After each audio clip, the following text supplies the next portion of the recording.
I just put those 13 in the brooder, new young Mearns chicks.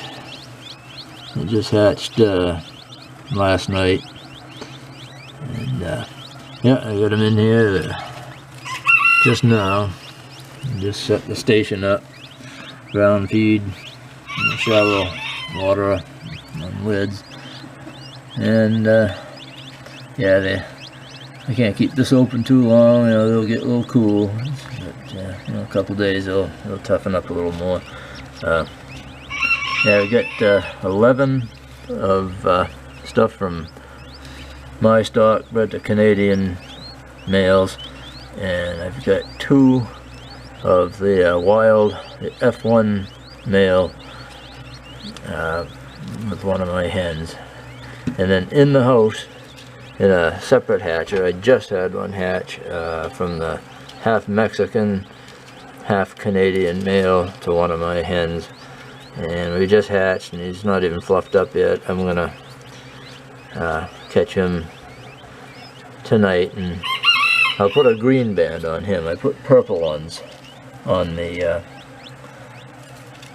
ones from the wild male, and I'm getting a little bunch of those, so which is good. That adds some more new blood into the flock. I'd like to see more of the Mexican ones too. Those have been coming kind of slow. One male is just not doing his thing. His hen was laying the nicest, biggest egg of any one of my hens, and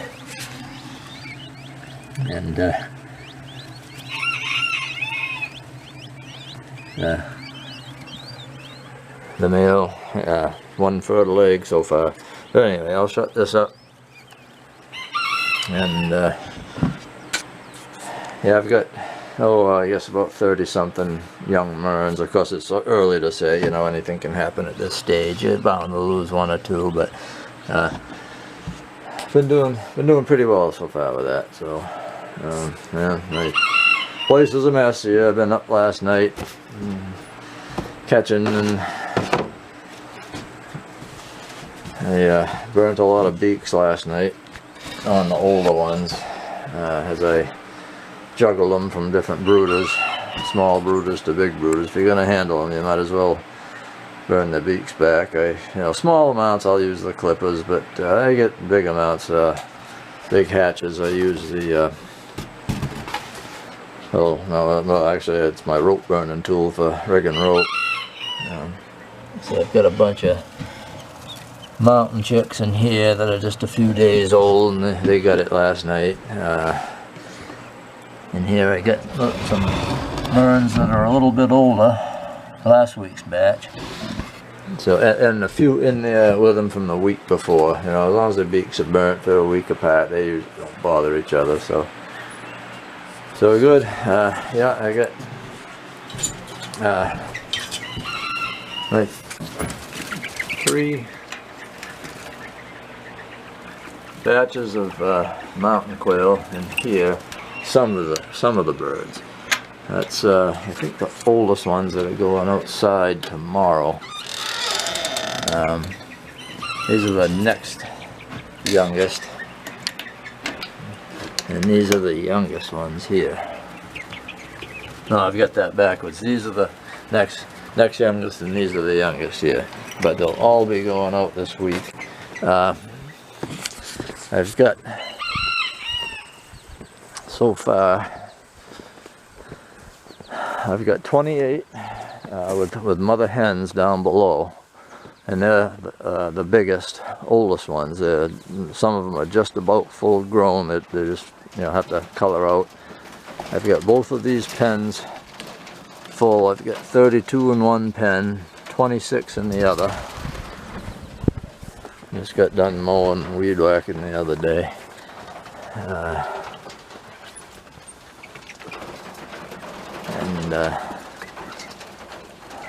Yeah, and I just gave him that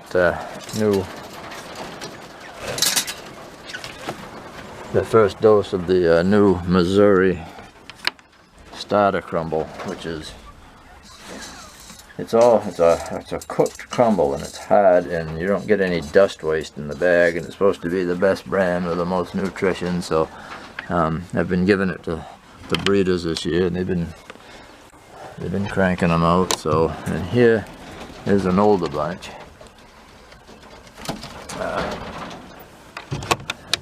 Some of the older ones of the season. And now there's a mother bantam hen with just a couple. She's a little tiny hen, and she was only able to set on 3 or 4 eggs. Is all I did to put under her, and I think she hatched 3 and I lost 1. But you know, she's doing a good job with them, so I'll leave her. This guy's got to leave. He's a lone Benson elegant quail. He's going to be out of there soon because I got to make room for some more mountains like the ones in here. They're going to get new next door neighbors. I've got you know, probably 20 some odd in there, and got another pair of Bensons right there. They're laying. All my Benson pairs are laying this year, and everything's been fertile. I just put 40 some odd eggs in the incubator last night. Some of those eggs came from a friend of mine, Mike, down in Florida. Along with some of these mountain quail. You know, we've been trading back and forth. I'll be sending him some Merns in the fall from the different bloodlines. Sent him down a good mess of lobsters this week. He's been awful generous, you know, spending that express mail money, and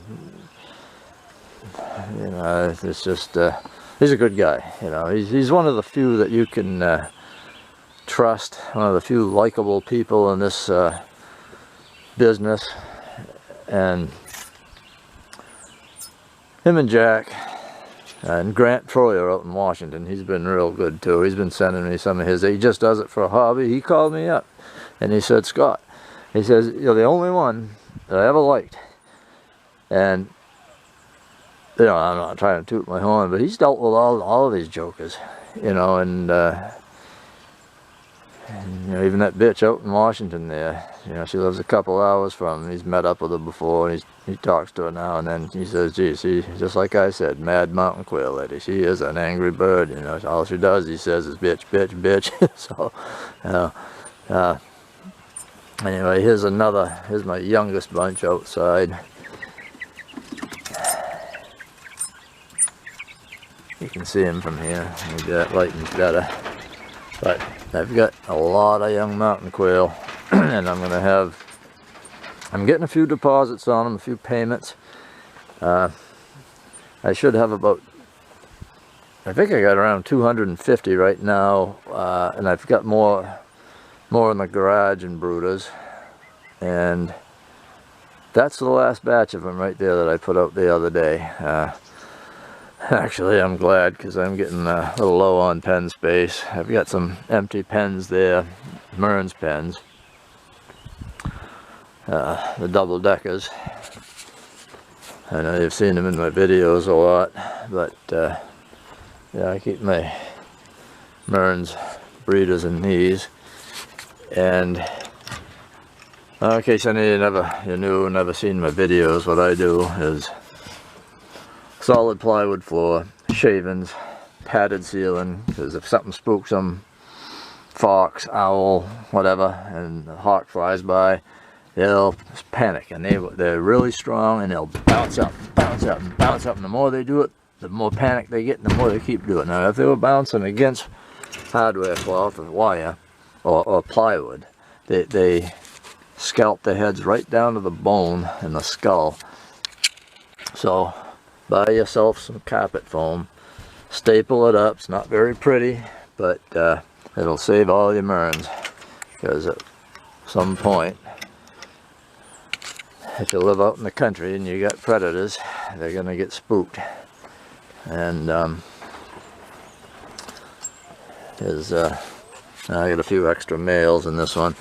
That's Diane right there. She lays it just about every day. Everything's been fertile. Ida's up here. Russ and Ida, the potatoes. She most of the time she makes a nest over in that back corner, but sometimes she lays in a nest box. This one I took a pair out of. It's I might clean it out. It's borderline, not too dirty. It's just a few feathers in it. Some people would call this clean. You take a guy like Keith, he'd probably want to take these shavings and use them in a pen.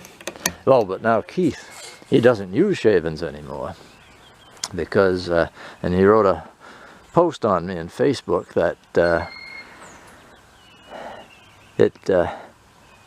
that I absolutely, under no circumstance, told him that Mearns have got to be on shavings and nothing else.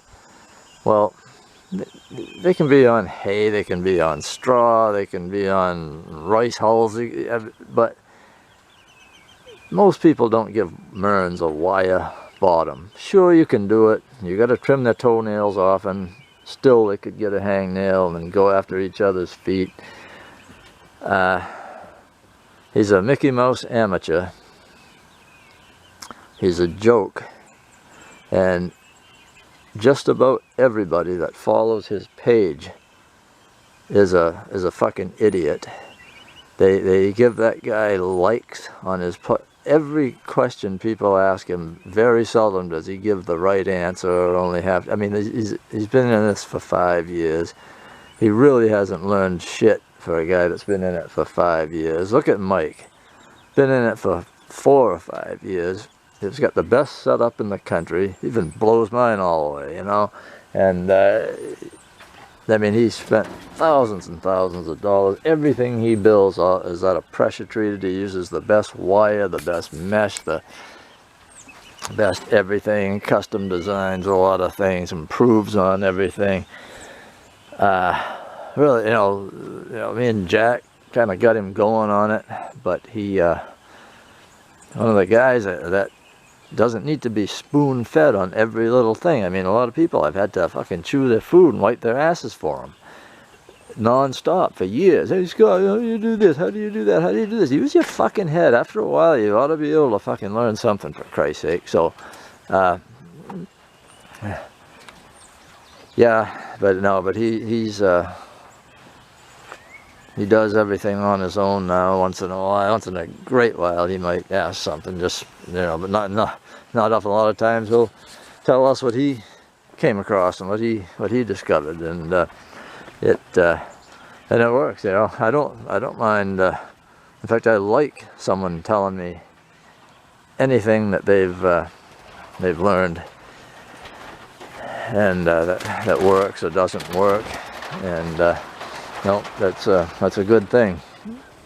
So this isn't these aren't all my pens. I've got 10 down below the other end of the property, just like those 4x8s right there. Same thing.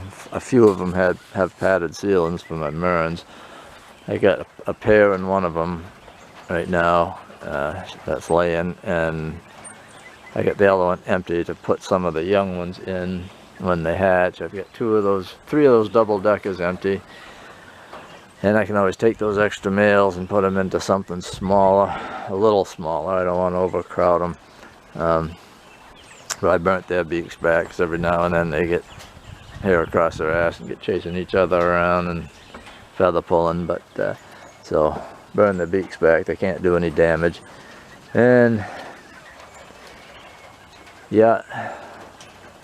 So that Keith, he he wrote that post, and he got about 43 likes, and then people start asking him questions, and he gives them these answers, and they say, oh wow. One guy said, oh, good answer, I like that, you know, and it was the wrong answer. And you know, he just doesn't know what he's talking about, and he shouldn't be answering people's questions when he doesn't know himself. He's the guy's a piece of filth. He's a pathological liar. He's very jealous. He was so jealous of Mike. He sent me an email one time. Hey, who's that guy down in Florida with that big fancy setup? Well, I personally think he's got more money than he does brains. Now what the hell kind of a thing? That's out of pure jealousy, because he's put him to shame so bad. Especially being in it maybe 1 year less than Keith, he has blown him out of the park with his, and he built them all himself. You know, and they're even fancier than mine. He did all the little carpentry work with all the fancy details, and beautiful, beautiful job. And Keith's whole operation, some little cubicles in his garage, 2 by 2, with and now he put wire bottoms in them for his Mearns, because he's too fucking cheap to buy a fucking bag of shavings here and there. And his whole operation is a little stacking set of pens, 4 high, on one side of his garage. And through his garage he drilled holes. If you look at his videos, and I'm sure you do, and he's got wires hanging now, a great big clusterfucks on the end of them, all snarled up.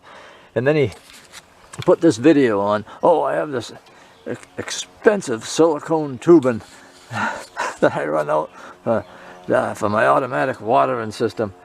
Imagine an automatic watering system for 12 pens. I mean, are you so lazy that you can't come out in the winter and change 12 water bottles? And he was butchering his pens all up, drilling them full of holes, drilling the side of his garage all full of holes. It's really pathetic, and the people love him.